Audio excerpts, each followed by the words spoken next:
ખેરાલુમાં યુવક ક્ષત્રિય સેનાએ સંકલ્પ યાત્રા યોજી મલેકપુરથી 1000 ગાડીઓના કાફલા સાથે થયા રવાના। શ્રી ભવાનીધામ સંકલ્પ યાત્રા અંબાજી જવા માટે નીકળી।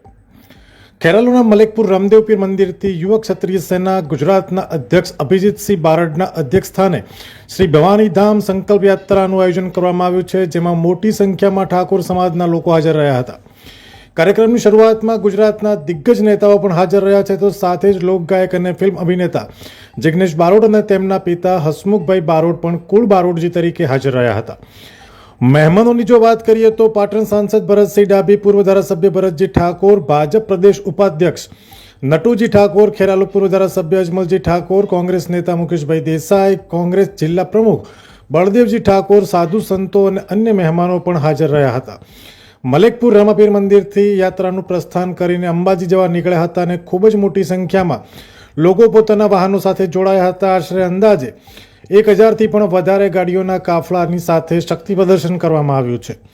મલેકપુરથી ખુલ્લી જીપમાં અભિજીતસિંહ બારડ, લોકગાયક જિગ્નેશ બારોટ અને જાણીતા લોકોએ યાત્રાનું પ્રસ્થાન કરાવ્યું હતું, જેને લઈને મલેકપુર ખેરાલુ અંબાજી રોડ ગાડીઓના કાફલાથી ભરાઈ ગયો હતો। યાત્રા અંબાજી પહોંચી સમાપન કરવામાં આવશે, તેમજ શ્રી ભવાની ધામને લઈને મહત્વની જાહેરાતો પણ કરવામાં આવશે। સાથે જ અભિજીતસિંહ બારડે તેમજ ફિલ્મ અભિનેતા જિગ્નેશ બારોટે પોતાની પ્રતિક્રિયા પણ આપી છે। શ્રી રામદેવપીર મહારાજ મલેકપુર ખેરાલુ મુકામે અહીંથી આ શ્રી ભવાનીધામ સંકલ્પ યાત્રાના શ્રી ગણેશ કરીએ છીએ। લક્ષ્યાંક હતો ક્ષત્રિય સમાજની આસ્થા, શ્રદ્ધા અને વિદ્યાનું ધામ અને એકતા અખંડિતતાનું ધામ એવું શ્રી ભવાનીધામનું નિર્માણ થાય એનો સંકલ્પ લેવાનો।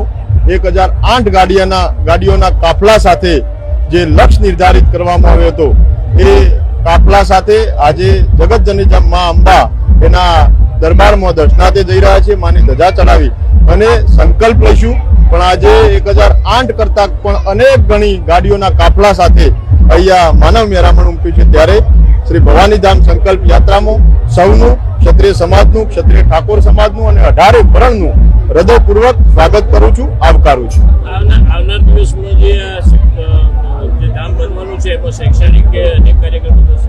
સામાજિક, શૈક્ષણિક, આર્થિક, રાજકીય અને સમાજના સર્વાંગી વિકાસ માટેનું એક માતૃ સ્થાનક એટલે ભવાનીધામ ક્ષત્રિય સમાજનું પાવર હાઉસ તરીકે ભવિષ્યમાં આ ધામ ઉભરી આવશે, એમાં લેશ માત્ર શંકા નથી। આજની આ યાત્રા એક રાજકીય લેવલે શક્તિ પ્રદર્શનની ગણી શકાય।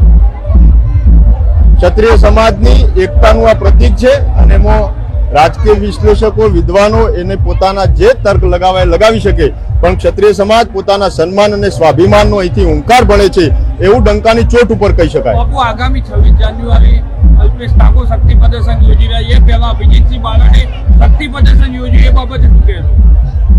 શક્તિ પ્રદર્શન કરતા આ ક્ષત્રિય સમાજનું શક્તિ પ્રદર્શન છે, માં જગદંબાની આસ્થા અને વિશ્વાસનું શક્તિ પ્રદર્શન છે અને રાજકીય લોકો જે પણ કાર્યક્રમો કરતા હોય એમને શુભકામનાઓ પાઠવીએ છીએ, પણ આ માત્ર ક્ષત્રિય સમાજના સન્માન અને સ્વાભિમાન માટેની આ સંકલ્પ યાત્રા છે।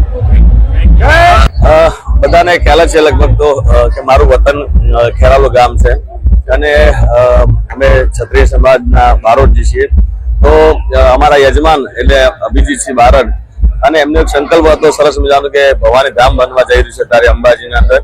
તો આજ રોજ મારા વતન એટલે બાજુમાં મલેકપુર ગામથી લગભગ 1000 ઉપર ગાડીઓ લઈને જઈ રહ્યા છે અને ત્યાં ભવાનીધામ બનવા જઈ રહ્યું છે। શિક્ષણ માટેની પણ ખૂબ સારી વાત છે અને આપણા મામેમને બારોજી તરીકે એટલે મારા પિતાશ્રી તરફથી અને મારા તરફથી એમને ખૂબ ખૂબ શુભકામના પાઠવું છું અને ખૂબ આગળ એમની પ્રગતિ થાય અને ખૂબ આવા ક્ષત્રિય સમાજમાં આવા સારા સારા કાર્યો જે થવા જઈ રહ્યા છે તો હું ખૂબ લાગણી અનુભવું છું અને ખૂબ આગળ પ્રગતિ થાય।